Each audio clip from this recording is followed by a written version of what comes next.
ছেলেরা চলে গেছে, মনে করেছে মারা গেছে, মরে গেছে, সব চলে গেছে। আল্লাহর নবী, দয়ার নবীর জ্ঞান ফিরে এসেছে। আল্লাহর নবী কোন রকমে হেঁটে হেঁটে হেঁটে হেঁটে হেঁটে হেঁটে একটা পাহাড়ের গোড়ায় গিয়ে আল্লাহর নবী চুপটি মেরে বসে আছেন। আর তায়েফের ছেলেরা আবার দূর থেকে দেখতে পেয়েছে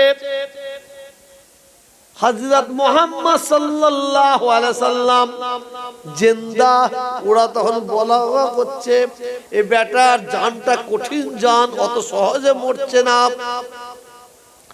আল্লাহর নবী পাহাড়ের গোড়ায় চুপটি মেরে, এটা আমার দিকে লক্ষ্য রাখবেন, কিভাবে বসেছিল তাও কিতাবের মধ্যে দিয়েছে। কুনা লাগিয়েছে, কুনা লাগিয়ে রাসূল বসে আছেন।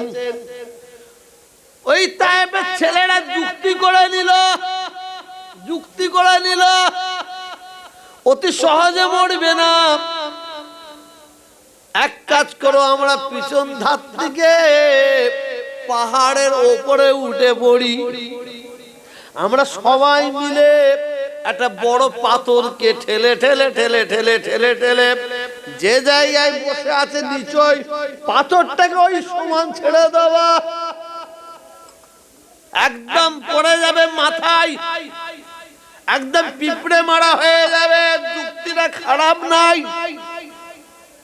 ওই বেঈমানের বাচ্চারা, ওই কাফেরের বাচ্চারা পিছন ধার থেকে গিয়ে বড় পাথরকে একটা ঠেলে ঠেলে নিয়ে ঠিক আল্লাহ রাসূল যে জায়গায় বসে আছেন কুনা লাগিয়ে আল্লাহ রাসূলের মাথার সময় শের মুবারকের সমান সমান পাথরটা ছেড়ে দেয়। ছাড়ার সঙ্গে সঙ্গে আল্লাহর নবী, দয়ার নবী পাথরের দিকে আঙুল তুলে বলেছিল, এ পাথর আল্লাহর হুকুমে দাঁড়িয়ে যা।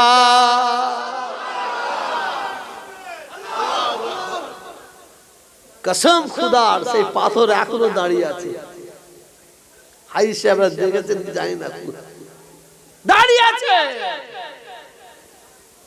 হাই হাই, আমার মুসলমান ভাইয়েরা, আমার যুবক ভাইয়েরা, আল্লাহ রাসূল পৃথিবীর জমিনে কতদিন ছিলেন? এখন কি নবী মরে গেছে নাকি? যারা বলে নবী মরে গেছে তাদের সঙ্গে আপনার ঝগড়া করবেন না কেউ, খবরদার খবরদার, ঝগড়া করা ভুল হবে। ওদের নবী মরে গেছে। কি বললাম? ওদের নবী মরে গেছে, আমাদের নবী জিন্দা নবী, হায়াত নবী। সুবহানাল্লাহ। রাসূল মানুষ না জিন? জোরে বলুন না, ফেরেশতা? মানুষ। রাসূল আপনার আমার মতন মানুষ নাকি? আমার হাতের আঙ্গুলে একটা পাথর আছে, বুঝাবার জন্য বলছি, 10 গ্রাম, 10 গ্রাম পাথর। পাথরটা কিসের? হিরে, হিরে, হিরে পাথর। এই হিরে 10 গ্রাম পাথরটা নিয়ে যদি আমি জহুরি বাজারে গিয়ে বিক্রি করি, কম করে বলছি 1 লাখ। আচ্ছা, ওই পাথরটাকে আপনারা কেউ লোহা বলবেন? কথা বলেন। পাথরটাকে লোহা বলে ডাকবেন নাকি? পেতল বলবেন, সোনা বলবেন, রূপো বলবেন, কি বলবেন? জোরে বলুন, আরো জোরে বলুন। পাথর। ওই পাথরটা বিক্রি করলে কম করে বলছি কত? আচ্ছা, 1 লাখ টাকার কলরি স্টোনচিপ হবে, কম করে ধরি 2 লরি, কম করে 2 লরি। 2 লরি স্টোনচিপ থেকে আপনারা কি লোহা বলবেন? পেতল, সোনা, কি বলবেন? পাথর। তাহলে হিরো পাথর আর স্টোনচিপ পাথর। নবীও মানুষ, আমরা মানুষ। নবী হচ্ছে মহামানব। সুবহানাল্লাহ। আমি বেশি বাড়াবো না, মেন কথাগুলো বলে যাই, ফিরে আসুন। যারা দাঁড়িয়ে দাঁড়িয়ে শুনছেন, বসে বসে শুনছেন, পীরের আওলাদ হিসাবে আপনারা আমাকে নিয়ে এসেছেন, আল্লাহ হাজির করেছে। জোড়হাত করে বলছি, জোড়হাত করে বলছি, এতে যদি আপনারা খুশি না হন, আপনাদের প্রত্যেকের পায়ে আমি হাত দিলাম, পীরের আওলাদ, আপনাদের পায়ে হাত দিয়ে বলছি নামাজটা পড়ুন, নামাজ পড়ুন। মনে রাখবেন, যে বাড়িতে নামাজ নাই সে বাড়িতে আল্লাহর রহমত নেই। যে পাড়ায় নামাজ নাই সে পাড়ায় আল্লাহর রহমত নাই। যে গ্রামে, যে জেলায়, যে রাজ্যে, যে দেশে নামাজ নাই সেখানে আল্লাহর রহমত নাই। আপনি চাষবাস করে ইনকাম করবেন, ব্যবসা বাণিজ্য করে ইনকাম করবেন, আপনি মাল দেখতে পাবেন না। মাল মাল মানে বুঝেন, ডাক্তার খাবে, থানার পুলিশ খাবে, পার্টির লিডাররা খাবে, পয়সা দেখতে পাবেন না। নামাজ পড়ুন,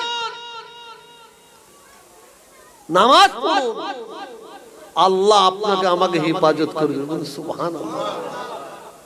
63টা বছর রাসূল জীবনে কত মার খেয়েছে, হাই হাই, শুধু আপনাকে আমাকে আল্লাহকে চিনাবার জন্য।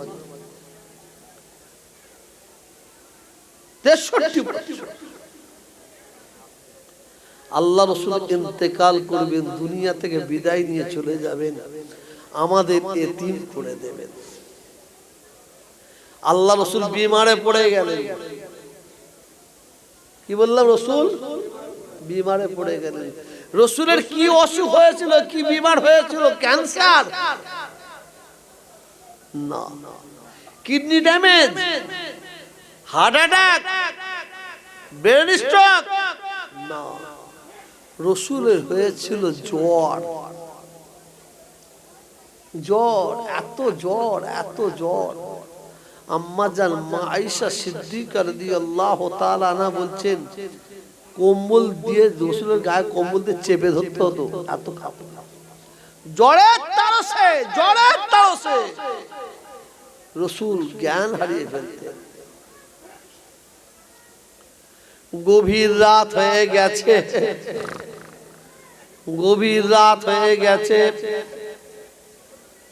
বহুদিন পর রাসূল বিমারে ঠিকভাবে ঘুমাতে পারে না। শেষ দিনটা রাসূল একটু ঘুমাচ্ছেন গভীর রাতে, শুনছেন? আল্লাহর নবী, দয়ার নবী আমার বিমারে ঘুমাচ্ছেন, গভীর রাত হয়ে গেছে। রাসূলের মাথায় গোড়ায় কে বসে আছে? উম্মাহাতুল মুমিনিন, আমাদের সকলের আম্মা জান হযরত আয়েশা সিদ্দিকা রাদিয়াল্লাহু তাআলা আনহা। আর রাসূলের কলেজার টুকরা খাতুনে জান্নাত সাইয়্যিদাতুন নিসা হযরত ফাতেমা রাদিয়াল্লাহু তাআলা আনহা। আপনাদের অসুরার ইচ্ছা নেই, চমক করছে, বুঝতে পারছি।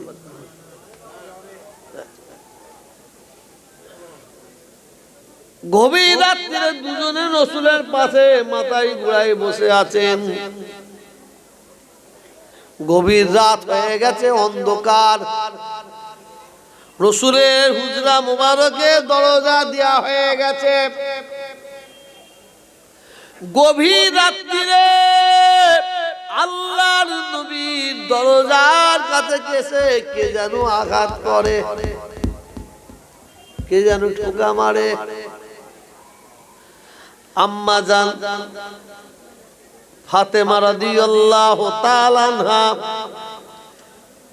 একটু রাগান্বিত হয়ে গেলেন, একটু রেগে গেলেন। কেন রেগে গেছিলেন জানেন?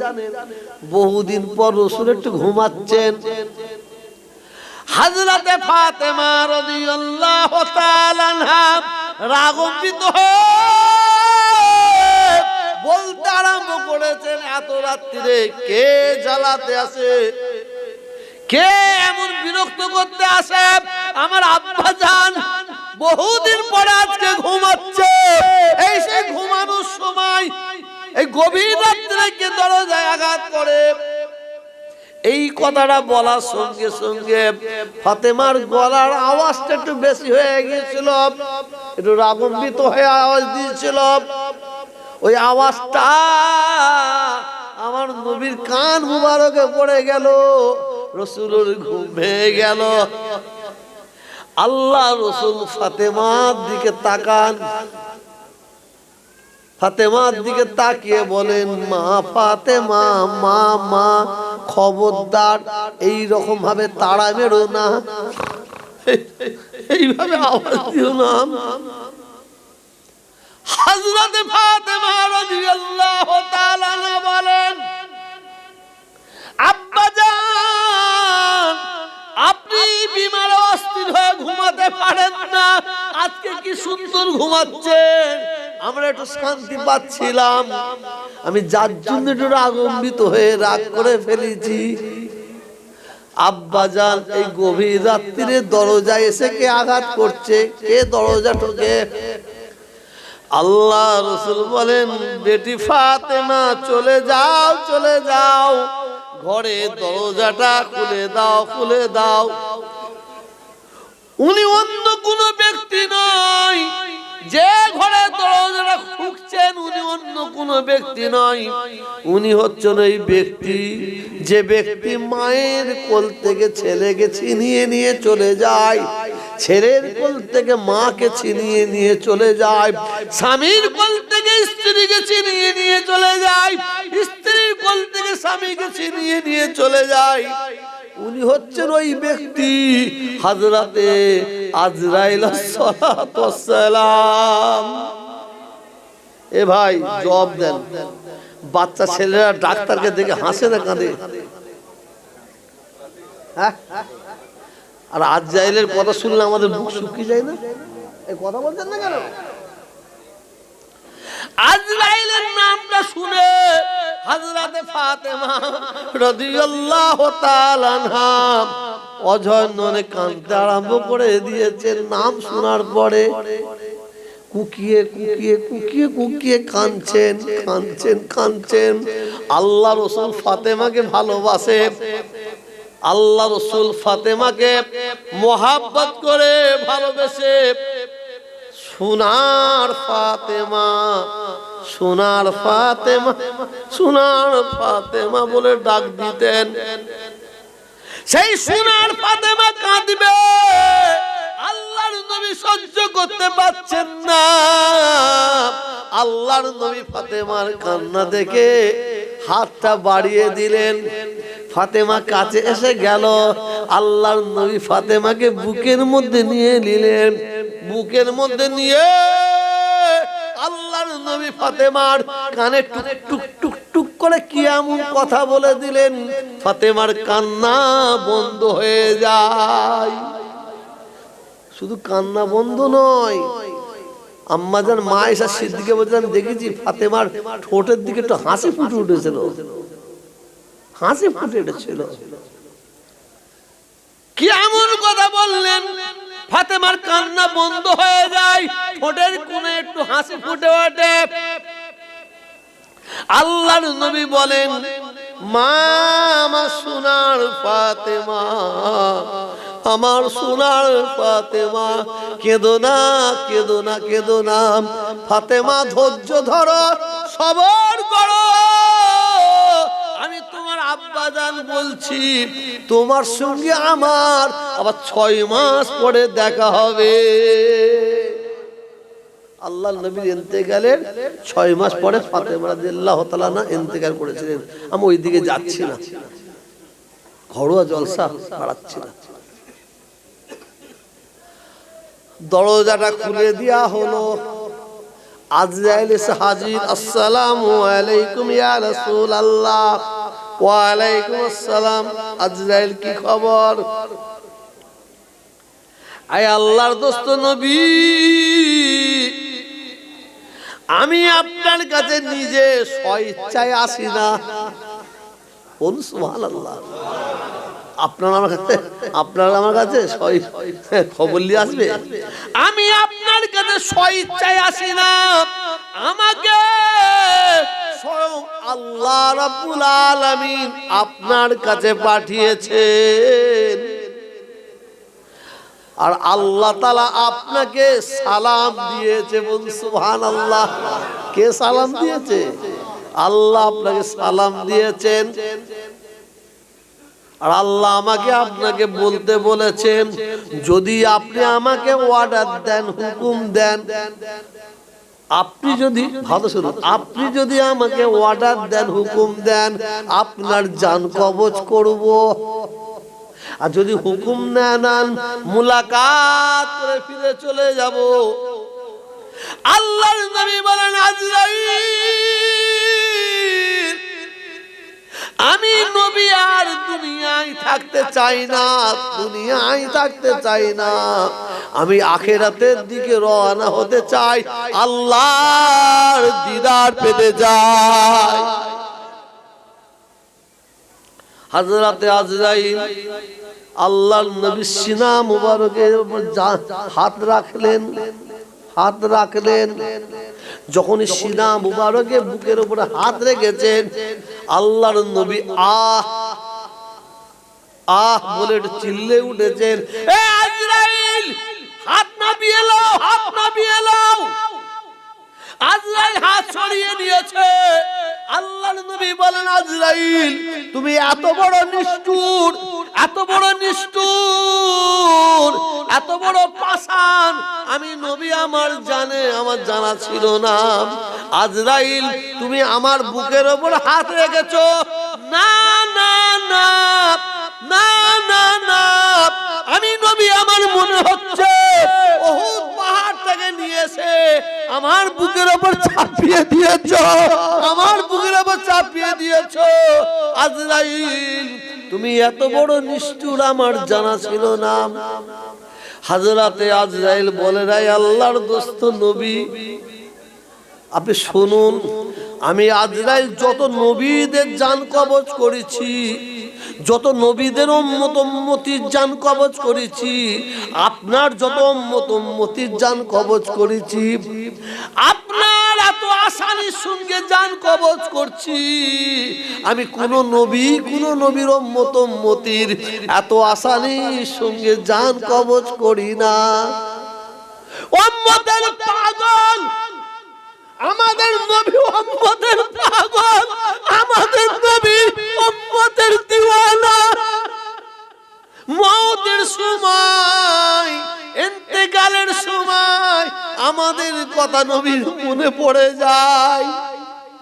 নবীর কলেজার টুকরা ফাতেমার কথা মনে পড়ে নে, নবীর নয়নের মণি ইমাম হাসান হোসেনের কথা মনে পড়ে নে, আবু বাকারের কথা মনে পড়ে নে, ওমরের কথা মনে পড়ে নে, উসমানের কথা মনে পড়ে নে, আলীর কথা মনে পড়ে নে, নবীর মনে পড়ে গেল আমাদের কথা। আল্লাহর নবী বলেন, আজরাইল, তুমি আমাকে কি শোনালে বলো, কি শোনালে বলো। আজরাইল, আমার উম্মত উম্মতিরা বুড়ো হবে, আমার উম্মত উম্মতিরা জয়ীফ হবে, আমার উম্মত উম্মতিরা বাচ্চা শিশু হবে, আমার উম্মত উম্মতিরা মাসুম হবে। তারা মওতের কষ্ট, জাকান্তানির কষ্ট কিভাবে সহ্য করবে? না না না না, আমি নবী বলছি, তারা সহ্য করতে পারবে না। এ আজরাইল, আমি নবী বলি, শোনো, আমার যত উম্মত উম্মতি পৃথিবীর জমিনে এসেছে, কিয়ামত পর্যন্ত যত আমার উম্মত উম্মতি পৃথিবীর জমিনে আসবে, আমি নবী বলছি, আমার প্রত্যেকটা উম্মত উম্মতির জাকান্তানির কষ্ট, মওতের কষ্ট আমি নবী আমার বুকের উপর থেকে তুলে এলাম। আল্লাহর নবী আল্লাহ তাআলার ডাকে সাড়া দিয়ে বেরিয়ে চলে যাচ্ছে। ইন্না লিল্লাহি ওয়া ইন্না ইলাইহি রাজিউন। মুহাম্মদ শুদ্ধ আল্লাহুম্মা। এই কি ওয়াজ করছিল? একটা গজল বলছি, পড়েন না, আমি ইস্তেনজা করব।